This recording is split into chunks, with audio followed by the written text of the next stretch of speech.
EWTN Vatican Bureau launched its first event series called Roman Nights. A panel discussion on topics concerning life and religion, featuring people of faith living in Rome.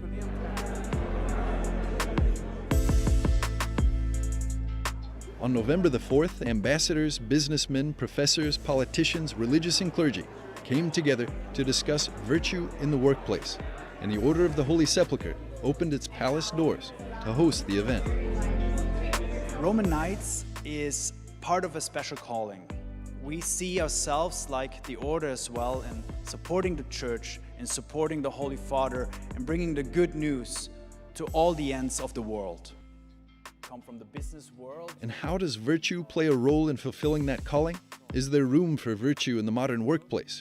How do we apply virtue to our family and business lives? These were some of the questions that Ambassador Edward Habsburg, Daniele Di Fausto, and Father John Walk discussed. Your work will always have a touch of family. For me, this is very practically so right now because I live in a small embassy. My family lives in the first floor and the embassy is in the ground floor. So this means that from time to time my children will come down when I have a very important meeting in my living room downstairs. You will hear steps upstairs. It will always remind you that you're a family man. It will always remind you that jobs come and go. Family remains. Maybe you can share with us a little. For entrepreneur Daniele Di Fausto, family values can also be found in the business world.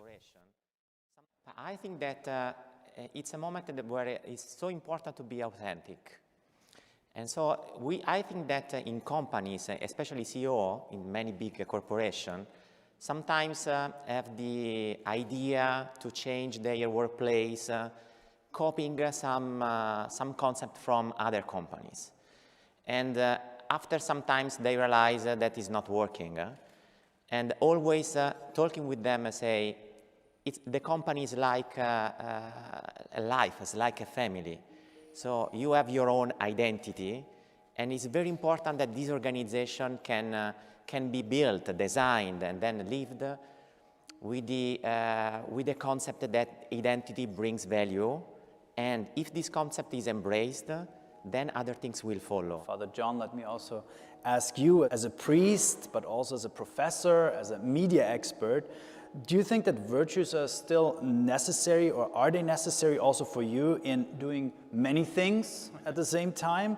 Virtue is enormously relevant in the workplace, but I think even before talking about specific virtues that one can live while doing one's work, it's important to understand work itself as something good, as a service, as a way of giving glory to God, and as a way of serving others. Virtue is heroic, and it's not heroic in special circumstances.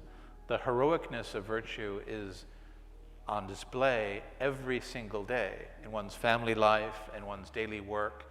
We have the opportunity, in fact, not just the opportunity, I'd say, to be heroic, we actually need to be heroic. And even to live up to the basic duties often requires a kind of heroism, a kind of dying to oneself, saying, you know, this is not easy. I need the grace of God to do this, and I'm going to do it because I know this is the right thing to do. It's fortitude again, right? And that's heroic. And to do that consistently is truly heroic. I mean, everyone can do it once in a while, perhaps, but to do that day in and day out, as many mothers and fathers of families are called to do with children, imagine children with special needs and all these things, that's heroism, and that's strength. The conversation continued with light refreshments and an opportunity to admire the historic palace of the Order of the Holy Sepulchre, which works to support Christians in the Holy Land and to promote peace. The live stream reached 42,000 people worldwide and can be found on EWTN Vatican's social media pages. Mark your calendars for the next Roman Nights live event in January 2022.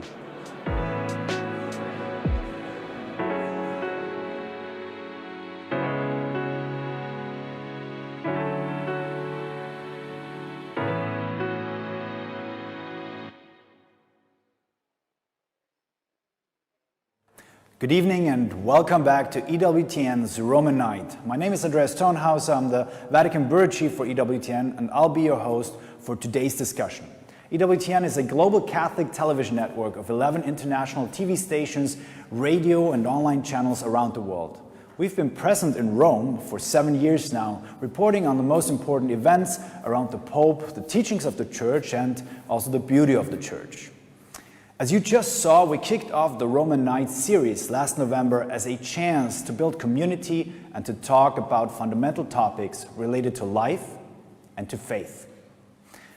Unfortunately, we cannot be physically present together today because of the rising COVID numbers also here in Rome. However, I'd ask you to just please sit back, relax with your spritz or a hot cup of tea and enjoy. We're coming to you today from Palazzo Cardinalcesi, a palace built in the 15th century, steps away from St. Peter's Basilica. Today, part of the palace is the mother house of the Salvatorians, and the other part is a welcoming home and a beautiful oasis for pilgrims wishing to experience Rome's history. And today I'm joined by 3 unique guests. They will discuss with me how we can become instruments for a lasting peace, to sustain a culture of true love in our work and in our lives. In Pope Francis's message on World Day of Peace at the beginning of this year, he said, "In every age, peace is both a gift from on high and the fruit of shared commitment." But what does that mean for our everyday lives? How can we make the world a little better on a daily basis? To give us some insight and also expertise on how we can develop a shared commitment, please join me in welcoming our 3 guests. Francis Rocca from the Wall Street Journal, Sister Patricia Murray from the International Union Superior Generals for Women Religious, and Dr. Claudia Navarini from the European University of Rome. Thank you so much for being with us. And let me just join you now here for the panel. Our first guest is Francis Rocca, and he has been a Vatican correspondent for the Wall Street Journal for the past 7 years and has previously served as Rome Bureau Chief for Catholic News Service and as a Vatican correspondent for Religious News Service. Francis is originally from Washington, D.C. and is the author of 2 books and of a documentary film, Voices of Vatican II. Now, Francis, as a journalist, you have to write a lot about controversies, polarizing positions in our society, infighting, even probably in the Church.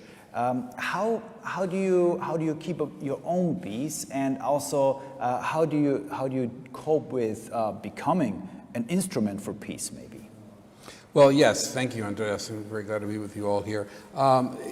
Because I'm from the media, albeit the so-called legacy media, my thoughts on peacemaking, such as they are about the figurative battlefield that we've all experienced, I think, which is of social media.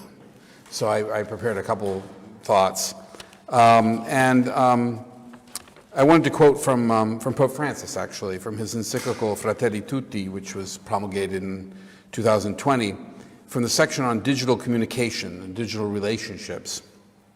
And he writes, "Even as individuals maintain their comfortable consumerist isolation, they can choose a form of constant and febrile bonding that encourages remarkable hostility, insults, abuse, defamation, and verbal violence destructive of others, and this with a lack of restraint that could not exist in physical contact without tearing us all apart."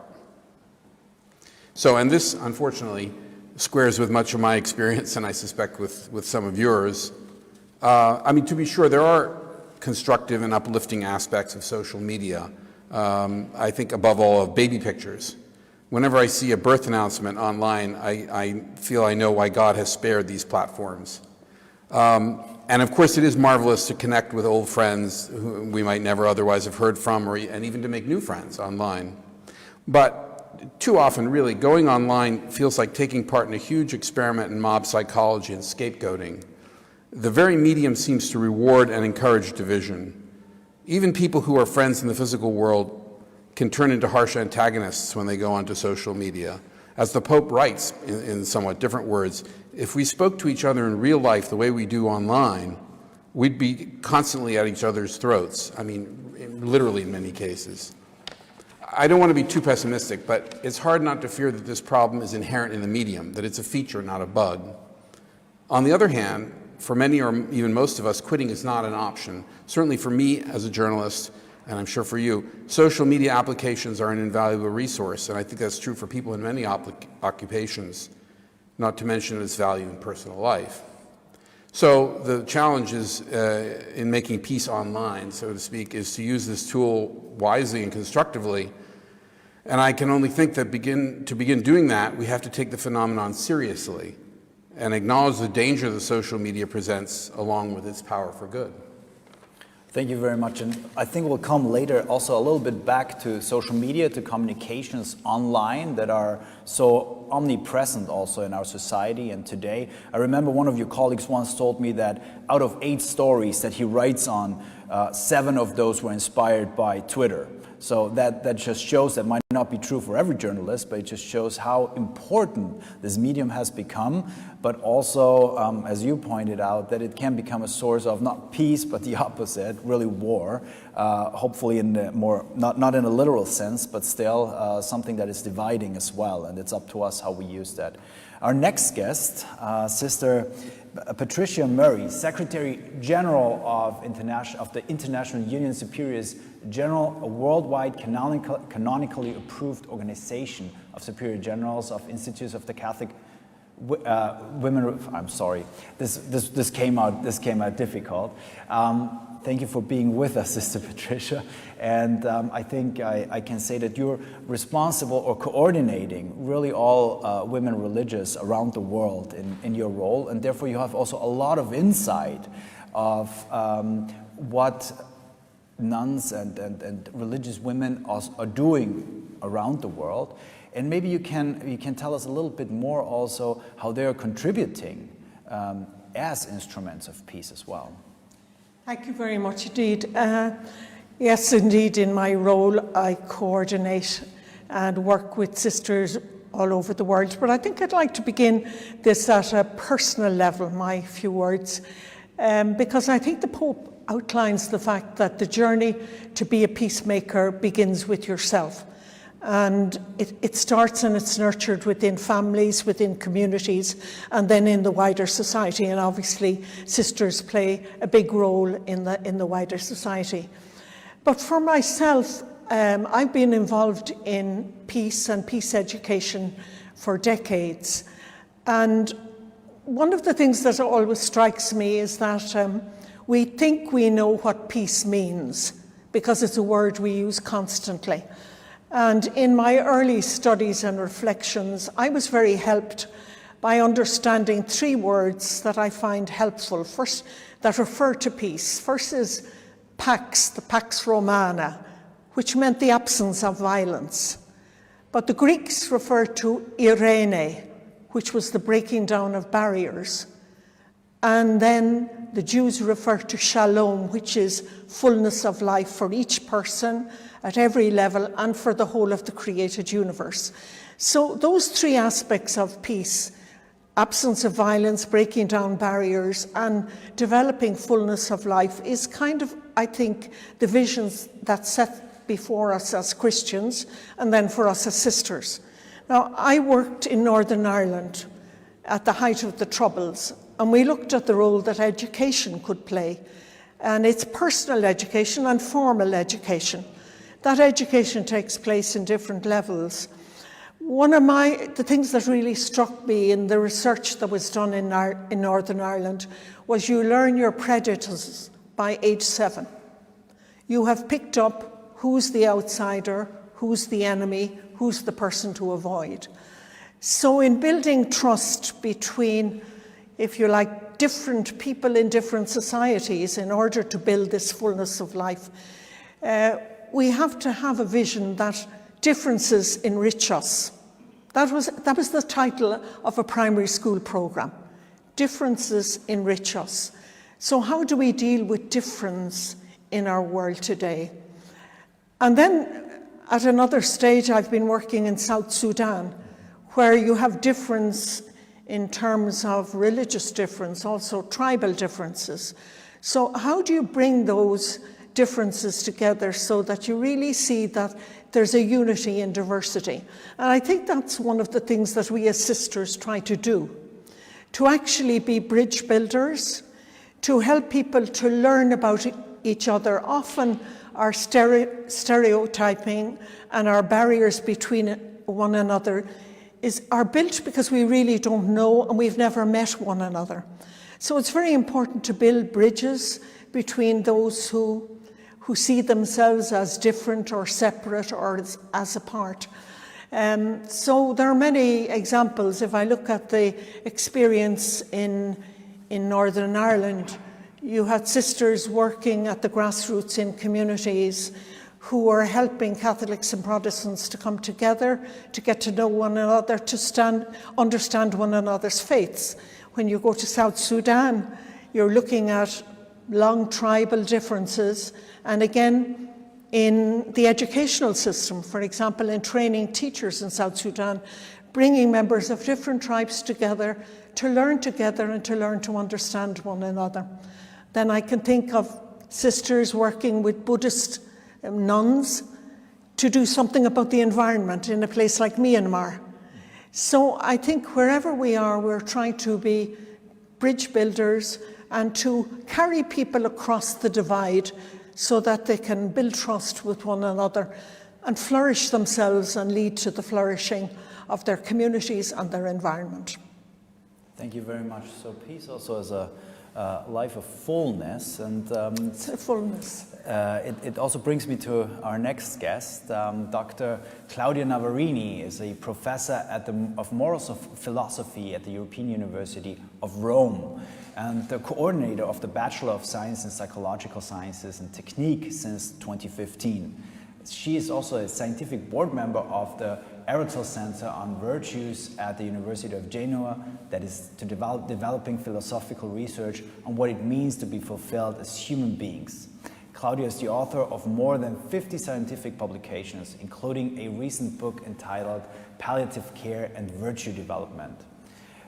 Claudia, you come from a moral philosophical point of view, exploring how people should live their lives in relations to others. But we can see around the world and also in our daily lives that peace is not so easy to acquire.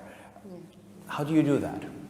Well, I don't know exactly how I do that, but of course, working at university with university students, my focus and my interest is day by day in observing, fostering, cultivated, I would say, the reactions that young people develop and perform, related to values like peace. And my perception, after quite many years of work with young people at university, is that peace can be conceived as with a twofold aspect.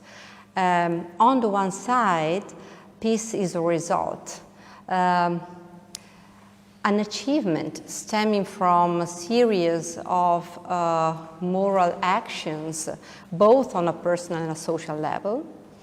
And on the other side, peace is a process. It's a continuing work that has to be performed and improved. So it's something which is never ended, never completed, never, accomplished completely. And maybe it could seem that there's a contradiction between something which is at the same time a result and a process of the result.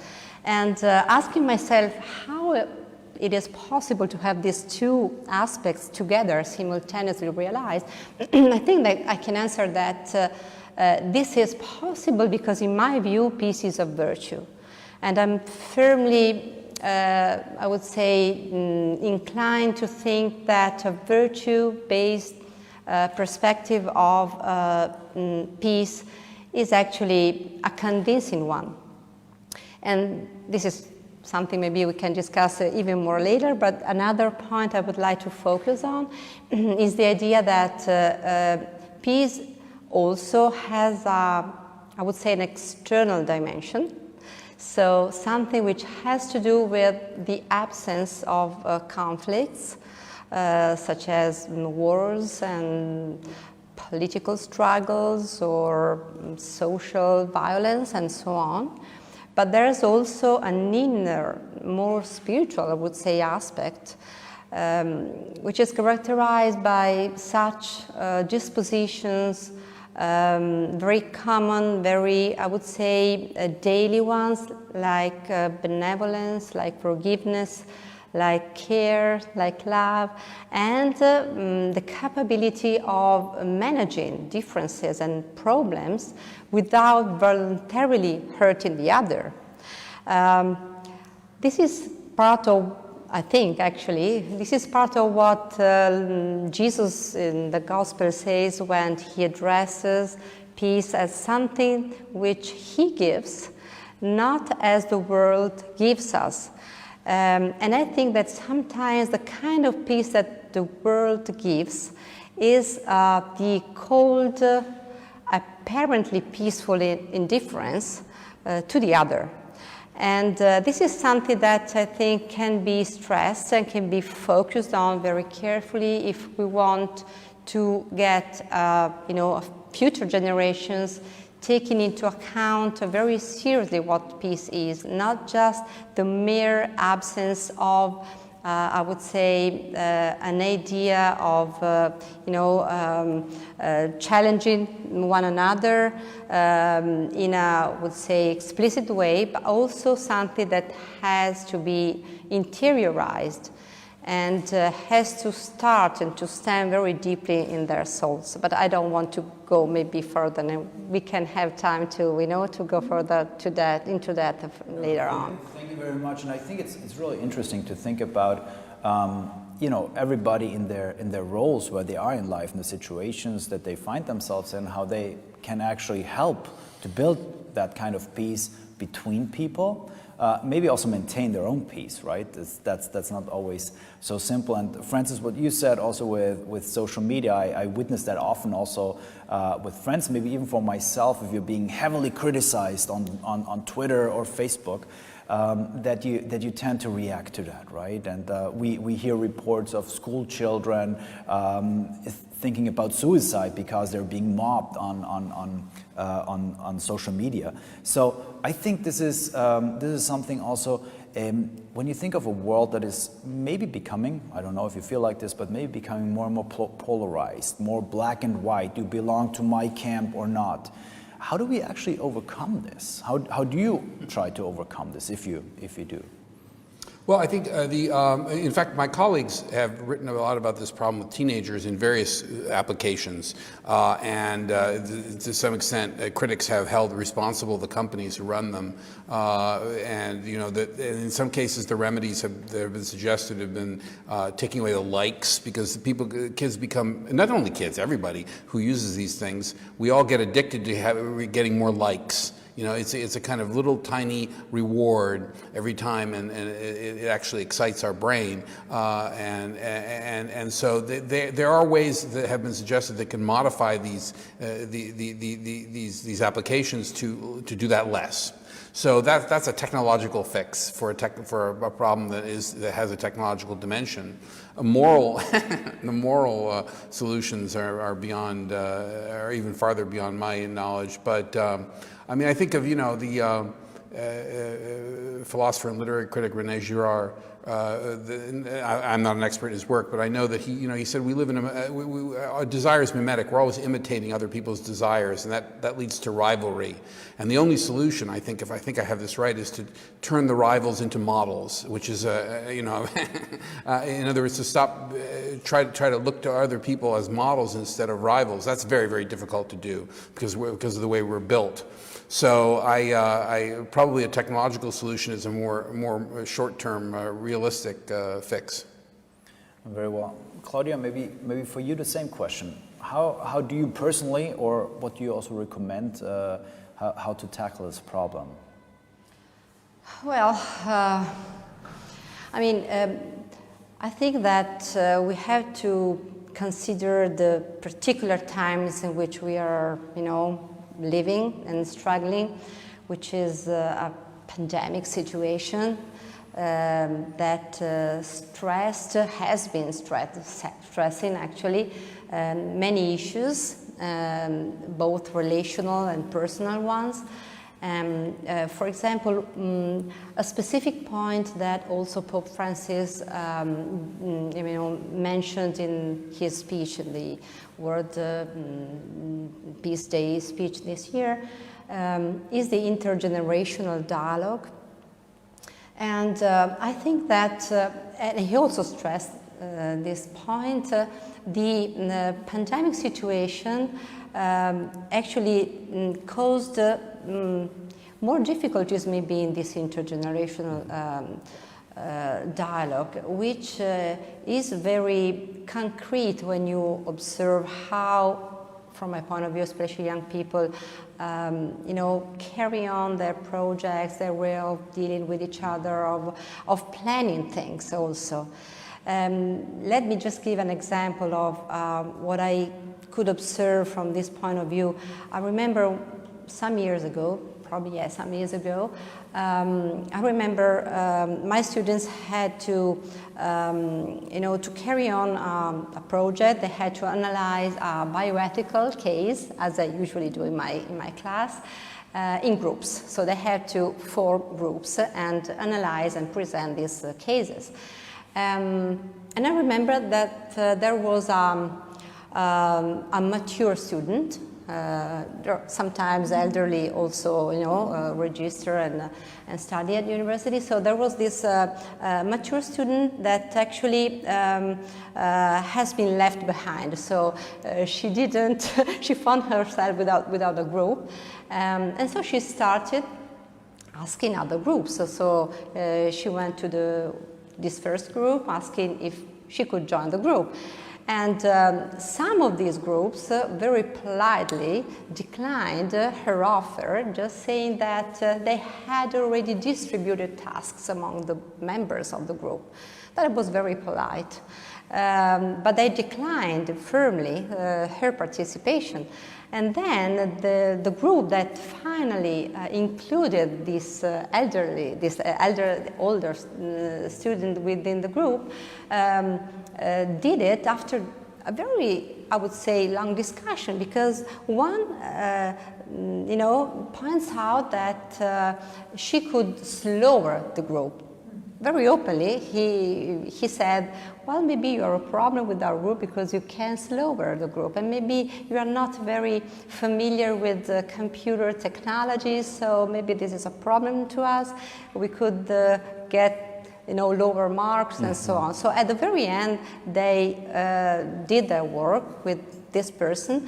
They actually, they could overcome the differences, they could respect each other, they could find a solution. So if I ask myself, which were the real peacemakers in this very specific context, very daily one, very simple, maybe trivial, I think that the people that could discuss a problem, being honest, express their thoughts, and resolve these thoughts without just hiding in I would say false peace and false kindness. Their relationship actually gave the best examples and showed a better way to develop social peace. Maybe on the same note, but on a much more fundamental level, Sister, you've been to South Sudan, and I know the situation there is very severe, and when we talk about peace, it's more a matter of life and death, really, than a social matter, and how we feel about something, which can also be terrible to people. But I remember interviewing survivors of Darfur in North Sudan back then, and the stories that they told were terrible and horrible. To see what happens with the absence of peace on a level where there's really genocide and war happening, on that. What was your experience also with people who experience such absence of peace? Are they even able to find peace again? People who live through situations like this, what is your experience there? My experience is that the desire in every human heart is for peace, and to find a way of living a better life and a better life with others. Now, who one includes as the other is always the challenge. And I think when there's a lack of resources, and I think Pope Francis points that out very much, he talks about the Global Compact for Education. So he's saying very clearly, we have to ensure that people have the right to education, that's met. Like when I went to South Sudan, the number of young people in education was so low. It was the lowest in the world. You were more likely as a 14-year-old to have given birth to a child than to have been at school. When I walked into classrooms, particularly for those who were being educated, who were largely boys, when you walked into a classroom of 12-year-olds, if a classroom maybe of 80, if you had 7 girls there, you were lucky.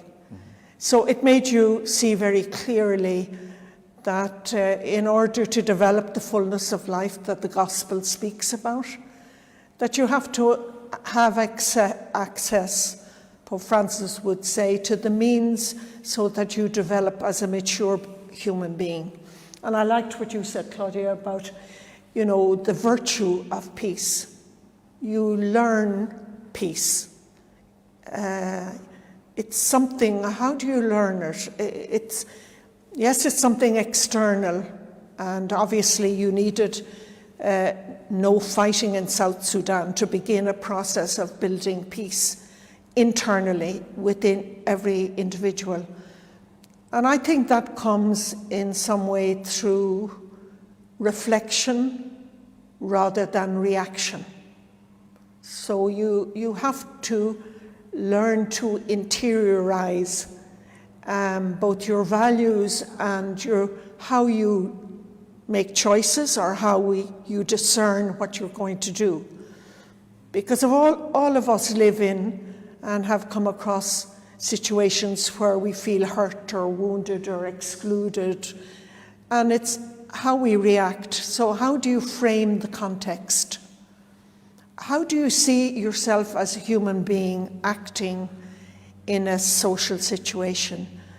What's your dream for yourself as a young person or as a person, and what you want to contribute to life? Do you want to be a destroyer or to be a creator and a builder? So these are things you learn in your family, you learn in schooling, in education in a more formal way, and you learn in your community. So when I saw young people in South Sudan, when they were given opportunity to understand, often, I remember a psychologist in Belfast saying to me years ago that often violence comes from people reacting because they do not understand, have not analysed, don't have the tools to understand the dynamics that are happening in society. So, in a sense, that's the modern reading and writing, that we really know how to interpret a context in which we're living or acting. And I think I saw young people in South Sudan, when they were given the tools to understand the context, could make new choices that would reach out to the other. The other thing we mentioned here about models and heroes, one of the things that has struck me deeply in South Sudan is the sisters, priests and brothers who are working with these young people are giving them wonderful knowledge, skills, attitudes. But again and again, the students say to them, how do you from different tribes live together? So even the very living together and working together from different cultures, male and female, is, if you like, are providing models for how we can live with our differences. So it's that openness to opportunities, giving the space to interiorize so that you make good choices for yourself, but I think St. Francis says it's in giving you receive. So when you really engage in the transformation of society, you're actually being transformed yourself. Being transformed yourself. At this point, I just want to remind also our online viewers that you can still post questions. I already received a few, and maybe before we take one of these, Francis, media has actually it's, you know, and it's the idea of media is to provide context, to provide information. What do you see the role of media in general, maybe even in connection with social media, of journalists also? What could they do? What are you doing to maybe provide also this context for a more peaceful society? Well, that's a, I mean, I suppose it depends on what kind of media we're talking about. If we're talking about traditional, let's say, so-called legacy media, not social media for a moment, newspapers, and so forth. I mean, obviously, you know, I think the media with a religious inspiration, Catholic media, for example, has a clear guide and a pathway there. I think for secular media, it's a bit trickier. I mean, people have different ideas of what peace means and what it's worth and how to get there. I do think that an endangered virtue is right now is balance and accuracy and fairness, which is you know, is an old-fashioned virtue that has I think been abandoned by many outlets in a very polemical, polarized age. And I think that effort, you know, which in my paper we take very seriously, I have to say, and my editors take it very seriously. We always try to go against the grain of our own biases, if we have any, on the subject, and find the other side and fairly reflect the other point of view. And I think in a modest way, that's, or maybe not so modest way, cumulatively, that's conducive to peace, I should think. Listening, because it requires you, even if you don't change your mind, it requires you at least to listen carefully to what the other side is saying. Claudia, do you think that the pandemic is bringing out a worse side of human society? Because you referenced also in the pandemic, we kind of saw also more of a polarization maybe. Is that something that would be accurate? Do you mean kind of, you know, more polarization in society? Well, I think that, yes, that our societies are becoming more and more polarized. And this polarization actually strengthen and maybe you know, brings to extremes some differences that could be productive. It could be, you know, fertile also. But if they are conceived as you know, walls between people, that's a problem. And of course. Well, the idea of bridging differences that we are talking about, I think it's a good one, because especially young people tend to be very influenced by, you know, what happens around them, and sometimes they are very concentrated in their lives, in their daily lives.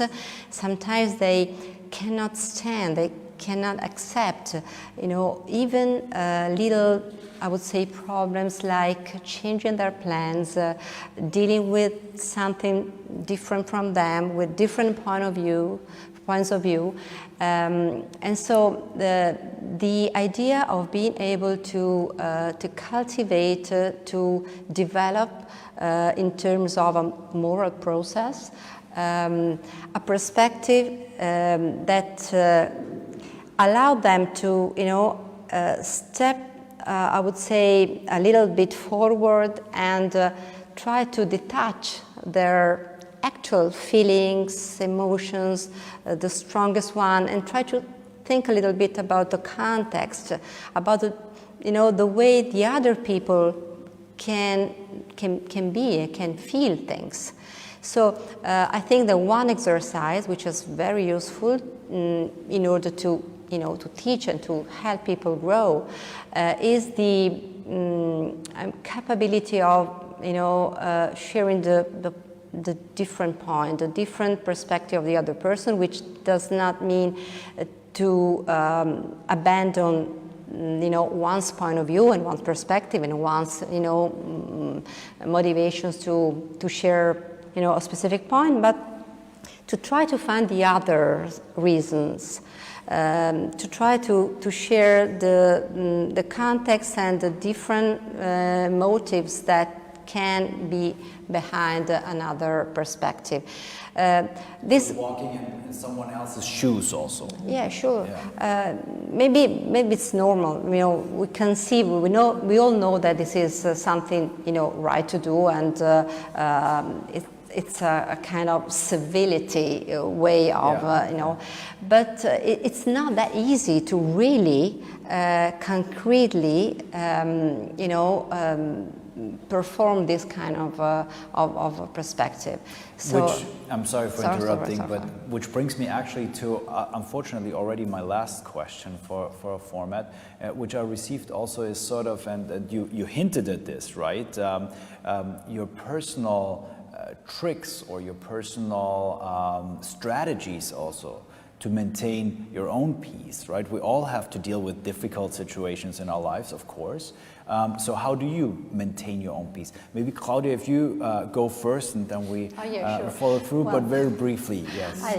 I remember a saying, I don't know if it's a saying, but something like that, in Italy, which says that if you can imagine your enemy, let's say the person maybe you are quarreling with, when he or she is asleep, you cannot hate him or her. Which means that when you understand that the other person is not an enemy, actually, but is someone with maybe different difficulties, but still difficulties, problems, weaknesses, as fragile as you are, then your maybe tendency to judge, to stereotype, to think about the other person as an obstacle to your possibility to emerge, to be maybe considered, actually lower, and you understand that the other person is like you are, and it's an opportunity to get better together. Very well, thank you, Sister Patricia. How do you cope with? I think I begin by praying for the other person, but then I look honestly at myself. And I look and say, what are the things in me or the aspects of me that contribute to maybe separation or misunderstanding? And what is the step that I must take beyond myself so that healing and reconciliation can take place? And then I pray for myself that I have the courage and the humility to take the step that I need to take and not wait for the other person. That as a peacemaker, that first step is mine to take. Wonderful. Francis. Yes, well, those are very wise ways, and I fear I don't do them often enough. But I also, and not to go to come back to the beginning, but somebody once said it doesn't help to delete your social media applications because I've done it 1,000 times and it doesn't help. But I try to limit what I look at in ways to keep because I find that concentration and calm and peace and even benevolence go together. So I try to limit the time that I spend on certain media, which will remain nameless, because it really does can make you feel very bad. So I think they're inevitable, but I think they need to be limited. I think that's a practical, easier said than done. Which brings us back to balance, which you mentioned earlier in a different setting, but still. Thank you very much. Thank you for your time. Thank you for being with us here. Unfortunately, not with an audience, which we usually have for Roman Nights. We all have to adapt to the situation, which also might help us to become peacemakers and instruments of peace. Thank you all who've been following this online and everyone who will watch it afterwards. I say thank you for coming and for sharing your experiences and your wisdom with all of us. And that was it for EWTN Roman Nights. It was a pleasure to be with you, and I hope that we all see each other again in March when we welcome you all to our next EWTN Roman Nights.